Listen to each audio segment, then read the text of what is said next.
Greetings all and happy winter. It is definitely winter time here in South Louisiana. And as a result, I've been getting a lot of emails and reading a lot of news stories about the impact of cold weather on EV range. I've experienced some of that myself. Really cold, yes, but definitely headwinds coming across the causeway earlier this week. But I thought I would do a quick video because I am planning a trip over to Texas to spend some time with my parents. And it looks like when I leave, it's going to be in the mid-20s. And so I wanted to kind of document how I personally, based on my experience, prep for and navigate a cold weather trip in the old trusty Mustang Mach-E. So this mid-20s certainly isn't unusual for winter here in South Louisiana. It comes, you know, I'd say a handful of days typically in a given winter. It's certainly not as cold as it was earlier this week when it dropped down to the mid-teens, and it's certainly not as cold as we see in other parts of the country, sub-zero temperatures all throughout the Midwest and the Northeast. But it's certainly relevant for us here in South Louisiana. A trip in the mid-20s is not unusual in the wintertime, and so I thought I would just share with y'all how I, again, prep for and navigate that kind of trip in cold weather. So here we go. We'll get started. First, I'd like to check the weather. I like this website, Pivotal Weather, just to, because it gives you some options to look at maps, days out in advance based on forecasts. And so my route, which I'll show you here in a second, I just drew it on a screenshot of this, is from southeast Texas, just above Lake Pontchartrain, over southeast Louisiana, just above Lake Pontchartrain, over into southeast Texas. And so just switching over to show you the approximate route. I drew that with my finger, so not that high resolution, but you can see when I'm driving, it will be early Sunday morning. And that means that I will be in the mid-20s throughout the drive. So that's the first step. Planning is just understanding your conditions. I also want to take a look at wind conditions, but I don't see anything where I can do that going out all the way to Sunday morning. At this point, it just goes out 24 hours, but it does have the wind conditions for 24 hours. And it's down, it's not, there's some high spots for sure, but I want to check this again before I leave, because headwinds, even crosswinds, can also impact your range as much as, if not more in some cases, the air temperature. Next up is route planning. So I have several route planners and obviously apps for various charging network providers. Ford Pass is something I can use that's specific to my vehicle. I'll probably double check things in that, but my favorite route planner is a Better Route Planner, just because there's so many adjustments you can make. There's one adjustment I was not aware of in a Better Route Planner that I used just a second ago and learned about, and that is the ability to specify what the temperature is during your drive, as well as the wind speed. So I made those changes. I put it at about 25 degrees, and I put a 5 mile per hour wind speed, although I'll probably go back in and change it to 10 and check it then. But so I do this route quite a bit. You can imagine going to and from my parents' house. I know this route very well. So when I put it in, it had me stopping in Sulphur, Louisiana. You can see it, that charger here in Sulphur. It's Electrify America charger. It's grayed out because I had it had me stopping there, but I know that charger has had issues and is not extremely reliable. So I actually eliminated that one, and I'm stopping in Breaux Bridge, and I'm stopping in Vidor. Typically on the way to my parents' house, I have one stop. So obviously wind speed, especially a headwind or crosswind, and the air temperature is having an impact, because the route planner says if I stop in Breaux Bridge for about half an hour and then I stop in Vidor, Texas for 13 more minutes, I can arrive at my parents' house. Now, another issue is it typically has you arriving with like 10% battery, and I don't necessarily like that. So I'll probably, when I do this route, I'll probably very likely stay a little longer in Vidor, just so I can, when I get to their house, I don't have, I'm not down at 10%. I might want to be there at like 40%, so I can move around if needed. So that's the route planning. It's pretty neat that you can make those adjustments to temperature and wind speed. So I do like that. And this kind of tells you, where to stop, how long, and just kind of all the information you need for your route. So with that, the next step is to talk a little bit about preconditioning the vehicle for departure. The thing I didn't show you is this is just a visual representation of the route, but you can also pull this out and it shows you the details and allows you to make adjustments. The little slider icon next to the X in each box allows you to make several adjustments, like what charging speed you expect to achieve, how long you want to stay there, that sort of stuff. That allows you to adjust and then rerun it. You can see here it shows me arriving with 10% battery, but sometimes I like to adjust that so I don't show up with just that much, and then I'd have to not be able to go anywhere. Just a quick comparison, here is the Ford Pass route planner. You can see, some of the, you can see the route.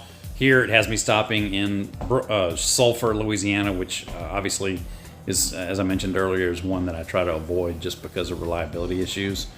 And of course, you can look at reliability of your stops in another app called PlugShare, where drivers provide reviews, take pictures and that kind of stuff, post pictures of it, of the charger. But and that and my own experience is what I'm kind of falling back on in terms of the interest in not wanting to stop it in Sulphur. So now to prepare the vehicle. In the Ford Pass app, and I'm sure other EVs have something extremely similar, if not identical, is the ability to set a departure time. So when you click that departure time icon, you can go in, and this is an old departure time that I had, so I'm going to set my departure time for Sunday. Save that. I'm going to set it for 6 a.m. Save that. And I'm going to put my cabin temperature to warm because it's going to be chilly. I'm going to save that. So the app then sends that to the car, and they communicate back and forth. So about 30 minutes before I am ready to go, so about 5:30 in the morning, this will kick on, or the car will kick on and start preconditioning not just the cabin, but also the battery. It will be plugged in, so it will start preconditioning the battery and getting it ready for a cold weather drive. It warms it up and gets it ready, puts it in its optimum conditions to maximize range. And then, of course, the cabin will be nice and roasty toasty, so I won't be freezing when I get in the car. So next stop is for us to hop in the car early Sunday and head out to East Texas. All right, good morning, everybody. It is early morning, cold for South Louisiana anyway, mid-20s. Getting ready for the drive. Got everything packed, and the preconditioning is underway. Should be done around the top of the hour, at which time I will hop in, start my road trip. I'll check in on the road. So as noted, cabin preconditioning is in progress. You see that there at the bottom. You can check the details on that.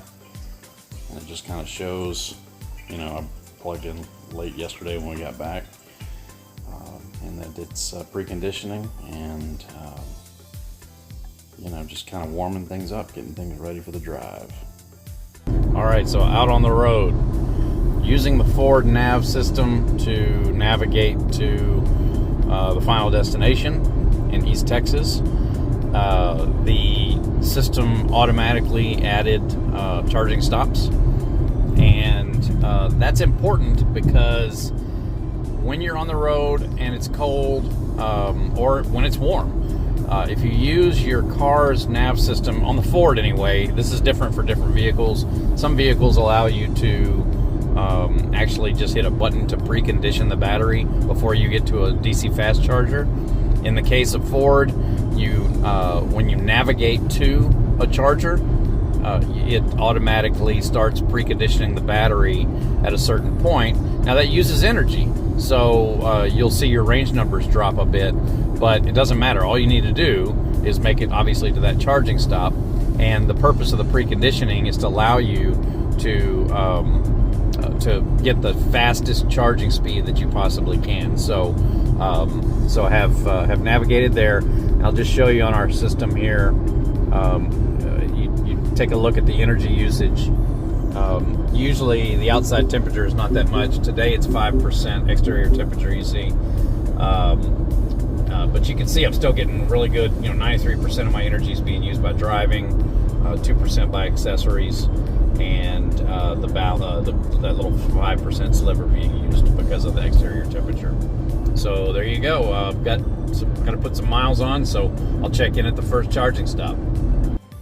All right, made it to my first charging stop. So made it to the Electrify America location in Breaux Bridge, Louisiana.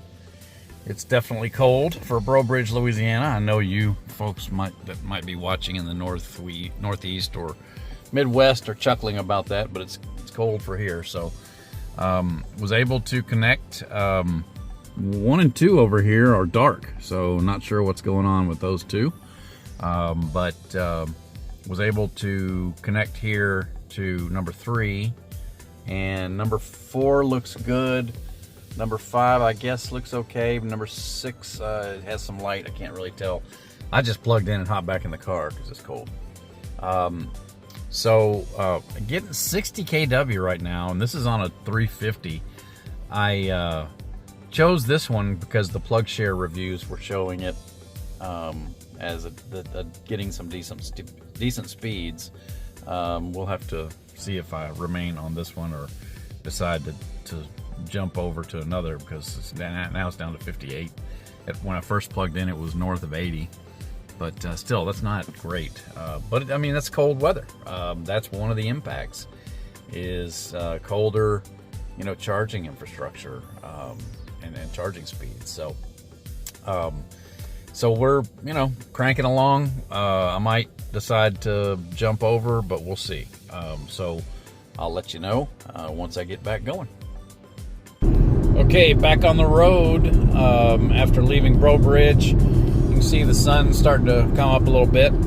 Got the Blue Cruise rolling, and have made sure that I'm successfully navigating to my next charging stop, which is Vidor, Texas. So this trip in normal kind of conditions here in South Louisiana, which is warm to hot,